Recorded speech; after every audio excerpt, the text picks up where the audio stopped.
Bonjour à tous, c'est Mathias. Bon, la vidéo des abeilles, peut-être aujourd'hui ça va être la bonne. Ça va un peu mieux là pour le moral. Donc, qu'est-ce qui s'est passé? Donc ça fait 2 ans là que j'essaye d'avoir plus de ruches. Donc en 2019, l'hiver 2019, j'avais une dizaine de ruches. J'ai passé l'hiver et j'ai perdu quasiment toutes mes ruches. Il m'en restait 2 au printemps. Voilà. Et là, hiver 2020, j'avais 9 ruches plus la ruche d'un collègue. On était à 10 ruches aussi.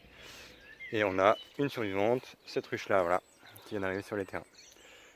Donc je ne sais pas encore faire mes traitements varrois. Voilà. J'essaye de faire des traitements biologiques. Voilà. J'ai essayé de faire des traitements plutôt standards à l'apivard, qui ne me convenaient pas trop. Voilà, donc j'ai essayé plutôt des traitements bio.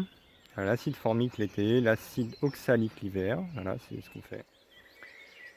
Il s'avère qu'avec les enfants et tout ça, j'ai pas fait tous les traitements acide formique l'été dernier. Il faudrait faire 5 traitements toutes les semaines pour, étant donné qu'il y a du... On va essayer de rentrer un peu dans les détails pour les petits détails techniques. Vous pouvez passer, ceux qui ne veulent pas. Donc en fait, le varroa. Le varroa, c'est une sorte de puce voilà, qui va se coller sur les abeilles et pomper leur sang. Pas leur sang, mais voilà, vous comprenez l'idée. Il y en a maintenant dans toutes les ruches. Ça, c'est voilà, clair. Maintenant, toutes les ruches sont envahies de varroa. Ce qu'il faut en tant qu'apiculteur, c'est gérer pour avoir un niveau de varroa acceptable qui est voilà, défini. Quand il y a beaucoup d'abeilles, on peut avoir pas mal de varroa. C'est un taux de varroa par abeille qu'il faut rester en dessous. Voilà.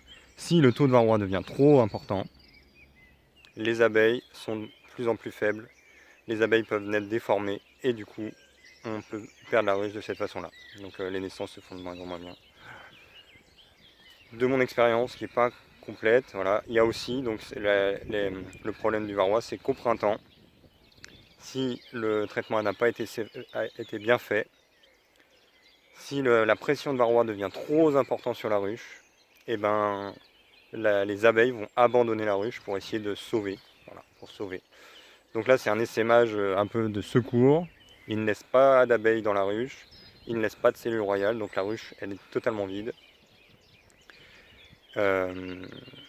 Et voilà, l'essaim, il va essayer d'aller trouver une cachette. Bon, après, comme c'est en février-mars, je pense que les chances de survie sont très très faibles.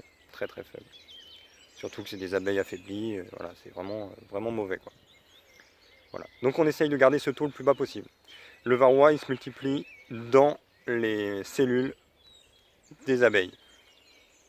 Voilà. Quand la reine vient pondre, et en fait, le varroa va mettre ses œufs à cet endroit-là.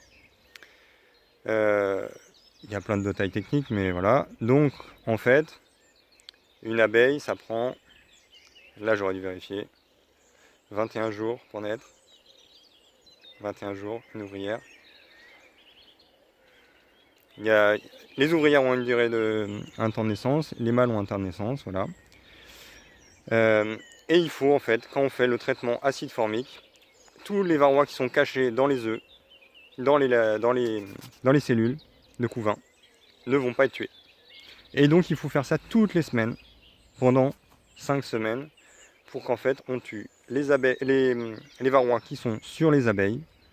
Et à chaque fois qu'il y a des abeilles qui naissent, les varrois qui naissent avec, on les tue. Et voilà, il faut prendre 5 semaines d'écart pour vraiment tuer toute une génération de varrois et vraiment faire baisser le... Voilà.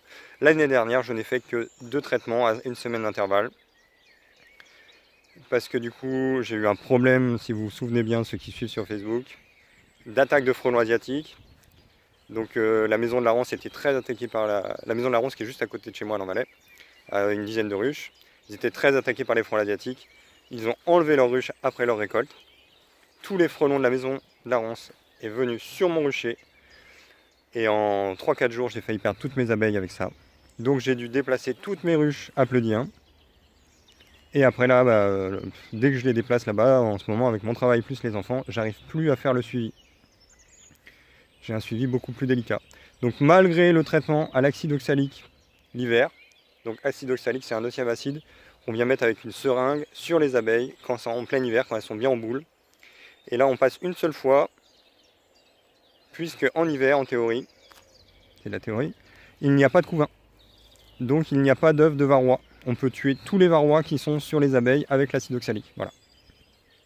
Donc ça, c'est le traitement que j'aimerais mettre en place, réussir à faire. Voilà, donc je vais faire un stage là avec... un stage. Je vais aller voir un apiculteur professionnel dans pas trop longtemps là. Je vais voir qu'est-ce qu'il fait. Je pense que le mieux ce serait de faire un stage avec un apiculteur bio. Voilà. Mais les apiculteurs bio dans le coin, il n'y en a pas beaucoup. Donc ça sera certainement dans ma formation. Il faudra un moment que j'aille faire une période de 2-3 jours chez un apiculteur bio en Bretagne. Là, mon stage, je pense que je vais le faire chez le collègue qui est à Mignac-Morvan. J'ai vraiment envie de faire mes stages dans la région. Même si d'un point de vue technique, si je vais apprendre énormément de choses de toute façon, mais on va dire que même si d'un point de vue technique, je préfère un apiculteur bio, je préfère encore plus travailler avec un collègue potentiel, avec qui après on pourra faire des échanges. Voilà, des essaims, du miel, même rencontrer la personne qui est extraordinaire. Voilà, donc voilà, je vais privilégier ça. Et puis la distance, étant donné que c'est un stage d'une semaine, la distance en voiture avec pour rester à la maison, là, ça peut être intéressant. Donc voilà. Donc là, si vous n'étiez pas intéressé par le début, c'est maintenant qu'il faut arriver, c'est le futur. Voilà. Donc là, la ruche, elle est là. J'ai fait une division.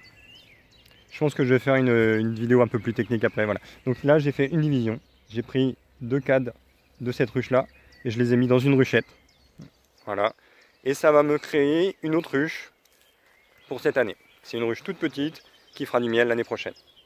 Cette ruche-là, par contre, la reine, elle est très très bien. Et donc, on va tenter, ça se tente, du miel de printemps ici. J'y croyais pas trop avec ma ruche. Ça va pas faire beaucoup de miel, du coup j'ai du gros matériel, c'est un peu embêtant.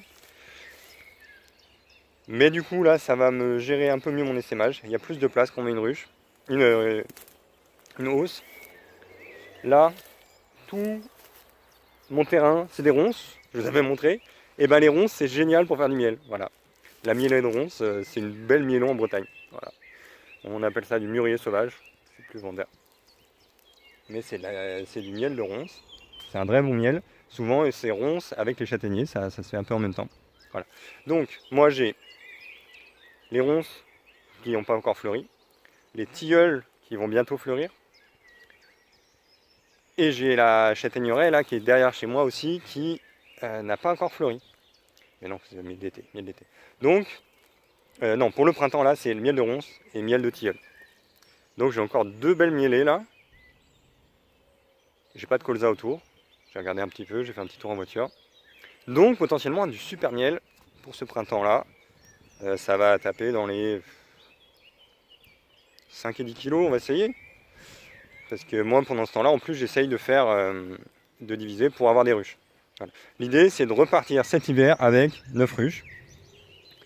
Donc comment je vais faire ça?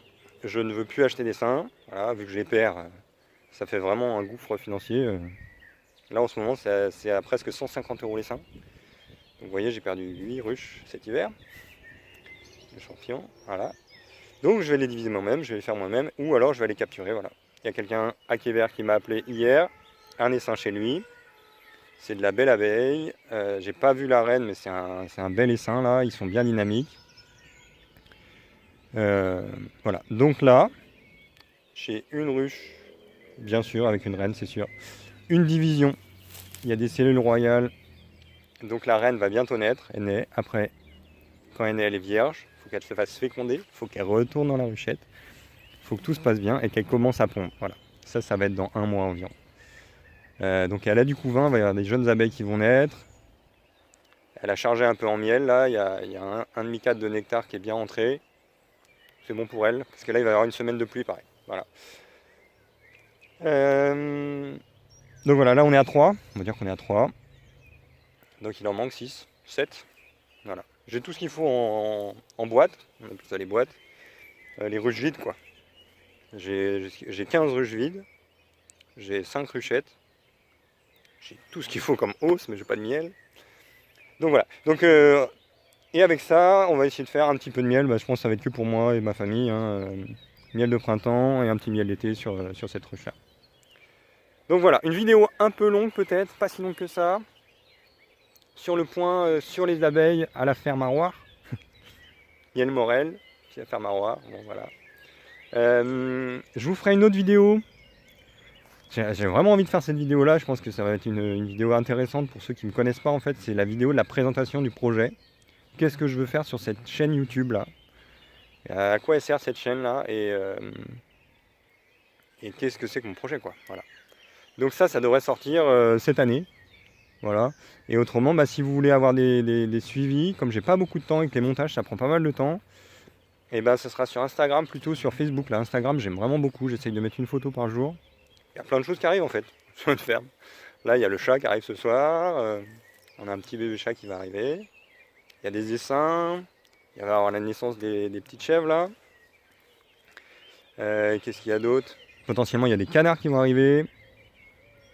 Cette année, il va y avoir des poules pondeuses. Je vais sûrement prendre des poules pondeuses directement. J'ai eu des petits problèmes sur les poules. Je vous raconterai ça sur une vidéo poule.